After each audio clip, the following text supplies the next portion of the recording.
Olá, bom estar com você, ouvinte da Rádio Justiça, em mais um painel de notícias. Continue comigo e confira nesta edição a história de um grupo de brasileiros que serviram ao Estado e até hoje lutam para serem verdadeiramente reconhecidos.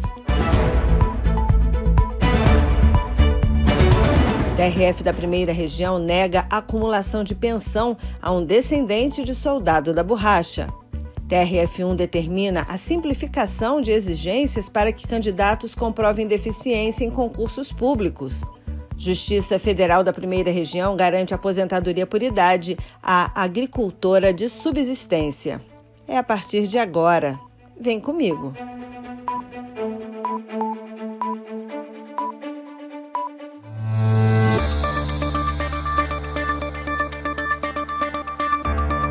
Você já ouviu o termo soldado da borracha? Ele está relacionado aos brasileiros que trabalharam como seringueiros na época da Segunda Guerra Mundial com o objetivo de extrair látex da borracha na Amazônia. Passados muitos anos, esses trabalhadores ganharam, na Constituição Federal, o direito de pensão vitalícia. Mas muitos questionamentos ainda chegam à Justiça. O TRF1, de forma geral, tem decidido pela concessão desse direito, mas nem sempre os pedidos têm respaldo legal. Como na reportagem que vamos ouvir agora, em que um dependente de seringueiro, que já tinha uma pensão do INSS, queria acumular com mais esse benefício. Para contar essa história, Ana Paula Souza conversou com o defensor público no Pará, Carlos Eduardo Barros da Silva. Mas quem abre a reportagem é a Edna Costa Almeida, filha e neta de soldados da borracha. Como família e tendo ouvido todas as histórias dele, eu vou te falar que eu acho que, na verdade, eles foram explorados. Essa que é a minha visão. Aí o pai, iludido com a história de que eles iam ganhar não sei o quê, que eles iam ter benefício disso, benefício daquilo, obviamente, pessoas de baixa renda, ele concordou, mas não sabia que a história não era bem aquela, entendeu? Não adiantou nada. Exatamente. Ele ficou como um extrativista rural. Meu pai teve Alzheimer, né?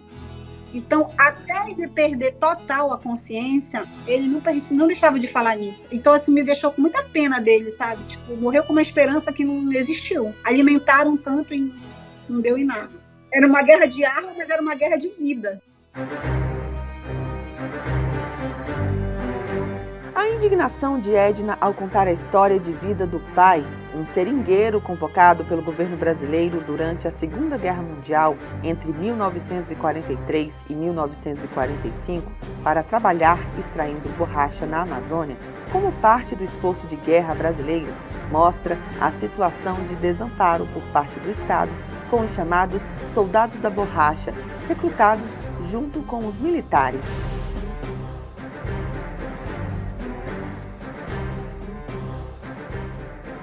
A seringueira é a árvore que produz o látex, uma espécie de borracha natural. Esse produto impulsionou a economia na década de 40, mas a exportação caiu por conta da Segunda Guerra Mundial. Daí, para aquecer a economia, enquanto o mundo estava em guerra, o Brasil recrutou os soldados da borracha. Esse projeto resultou na expansão demográfica da Amazônia, que recebeu mais de 55 mil seringueiros, em sua maioria nordestinos. A borracha extraída do látex ficou conhecida como ouro branco e muitos trabalhadores pensaram que seu empenho seria valorizado. Foi prometido aos soldados da borracha que, após a guerra, estes retornariam à terra de origem e seriam condecorados, assim como os que foram para a frente de guerra. Mas muitos morreram de doença como malária ou por acidentes pela vivência no ambiente de selva. Os sobreviventes ficaram na Amazônia por não terem dinheiro para pagar a viagem de volta ou porque estavam endividados com os seringalistas. Depois da Segunda Guerra Mundial, acontece essa falta de igualdade, porque inicialmente eles foram tratados como pessoas que vieram para cá convocados por uma situação de esforço, como os pracinhas tiveram na época da Itália, só que os pracinhas eles foram, vamos dizer assim, absorvidos e incorporados no exército e os soldados da borracha não. Embora esses trabalhadores que ajudaram o Brasil em esforço de guerra nunca tenham sido incorporados às Forças Armadas, Outro tipo de reparação foi instituído pela Constituição de 1988, que garantiu aos soldados da borracha e a seus dependentes o pagamento de uma pensão vitalícia no valor de 2 salários mínimos. Esse direito está previsto no artigo 54 do Ato das Disposições Constitucionais Transitórias, que são determinações descritas no final do texto constitucional. De 1945, do final da Segunda Guerra Mundial, até 1988, essas pessoas não existiam, não tinham nenhum tipo de direito. Aí, a partir da Constituição de 88, eles passaram a ter esse benefício assistencial, que ele não pode ser confundido com um benefício de aposentadoria, porque não é uma aposentadoria, é como se fosse um benefício de prestação continuada, que é o quê?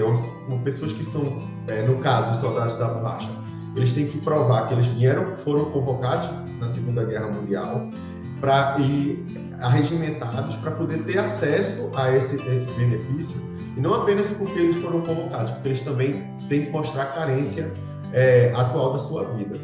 Mesmo estando previsto na Constituição, muitos seringueiros, soldados da borracha e seus familiares ainda precisam recorrer à Justiça para garantir esse direito. Esses processos são julgados pelo Tribunal Regional Federal da Primeira Região, que tem proferido decisões favoráveis aos trabalhadores e seus familiares. Mas em julgado recente da primeira turma do TRF1, o benefício foi negado, pois uma dependente de soldado da borracha, que já possuía a aposentadoria superior a 2 salários mínimos, pretendia acumular com a pensão por morte especial de seringueiro. O relator, desembargador federal Gustavo Soares Amorim, destacou que a carência da autora não foi comprovada e que a lei impossibilita a acumulação. E se eu fizer jus a esse benefício assistencial do soldado da borracha, eu tenho que optar, porque não existe essa possibilidade de acumulação. Eu não posso ter o benefício do soldado da borracha, mais uma aposentadoria ou mais outra renda. Ele é de forma exclusiva. Os requisitos legais são bem claros. Eu tenho que, não existe a possibilidade de acumulação.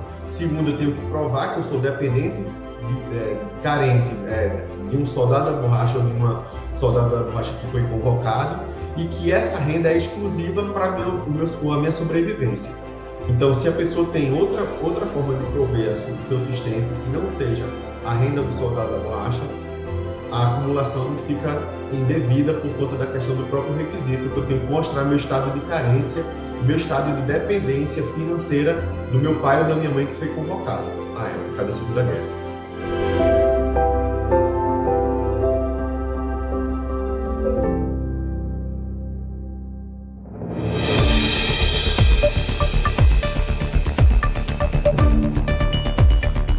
A nossa Constituição Federal diz que a lei reservará percentual dos cargos e empregos públicos para as pessoas com deficiência e definirá os critérios de sua admissão.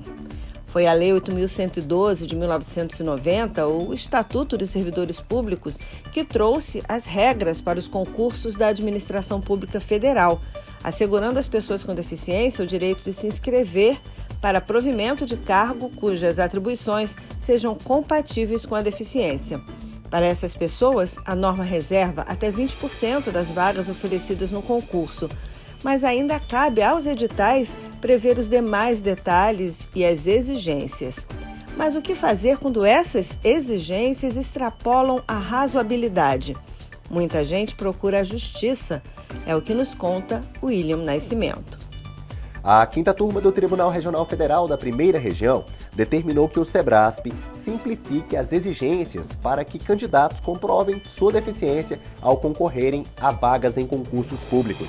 O edital para o ingresso no Instituto Chico Mendes da Biodiversidade, o ICMBio, exigia que pessoas com deficiência apresentassem um parecer emitido por uma equipe multiprofissional e interdisciplinar no ato da inscrição, o que foi questionado pelo Ministério Público. Ao analisar o caso, o desembargador federal Carlos Augusto Pires Brandão observou que esse grau de exigência, ainda na inscrição, não apenas representa uma inovação legal no sistema jurídico, mas também entra em conflito com o propósito de proteção legal previsto no Estatuto da Pessoa com Deficiência. O magistrado afirmou ainda que é sensato e razoável determinar que seja exigido no ato da inscrição tão somente um laudo médico simples, que ateste a espécie e o grau ou o nível da deficiência do candidato.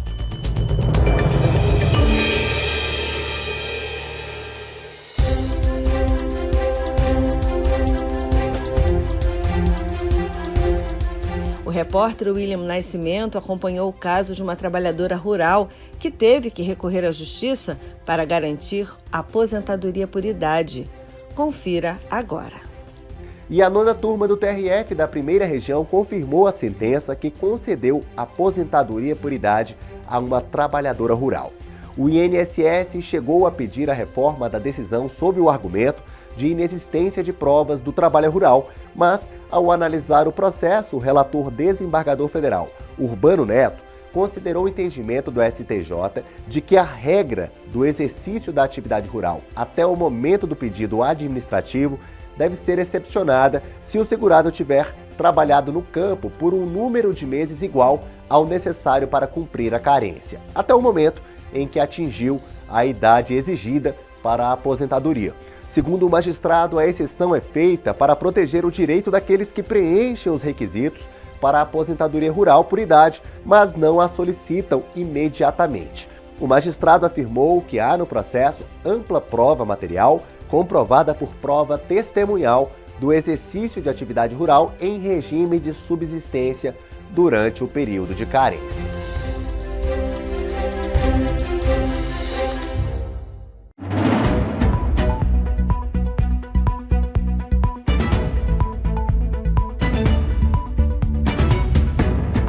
Encerramos mais uma edição do programa Painel de Notícias. Foi muito bom ter vocês comigo e fica o convite para que todos acompanhem as novidades do TRF1 nas redes sociais.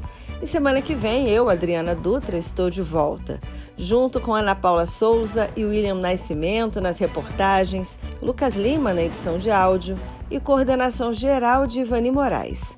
Tenham todos uma excelente semana.